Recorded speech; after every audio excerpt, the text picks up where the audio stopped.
Mets ta main droite sur ta tête. Dis 2022. Écoute-moi très bien. Je suis favorisé. Dis-le bien, dis je suis favorisé. La grâce, c'est la faveur divine.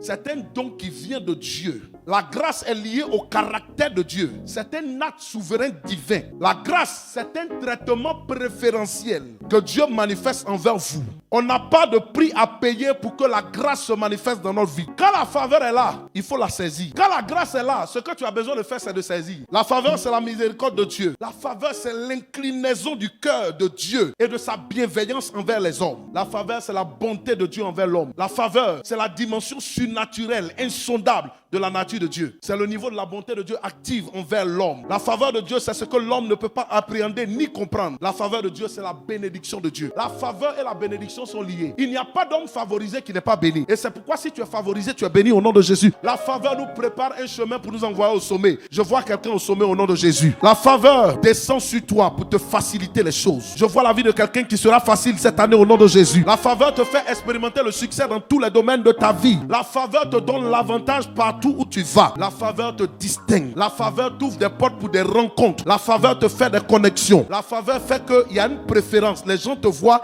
ils te préfèrent. La faveur divine ne tient pas compte de nos qualifications, de nos compétences. La faveur divine nous donne ce que nous ne méritons pas. La faveur divine, c'est l'élection divine. La plupart de ceux qui ont été bénis dans la Bible ont été bénis par la faveur. Abraham, qu'est-ce qu'il a fait pour que Dieu l'appelle? Abraham était un adorateur d'idoles quand Dieu s'est révélé à lui. Avant Abraham, il n'y avait pas de Bible, mais Dieu s'est révélé à lui. C'était un pécheur. C'est la faveur de Dieu qui a trouvé Abraham, qui a fait de lui le père de la foi. Donc ce n'est pas une question d'être légaliste, ce n'est pas une question de méritocratie, mais c'est une question de la faveur de Dieu. Est-ce que je parle de la faveur pour dire que tu ne dois pas travailler? Non, on travaille. Mais je dis que cette année, tu travailleras avec la faveur de Dieu au nom de Jésus.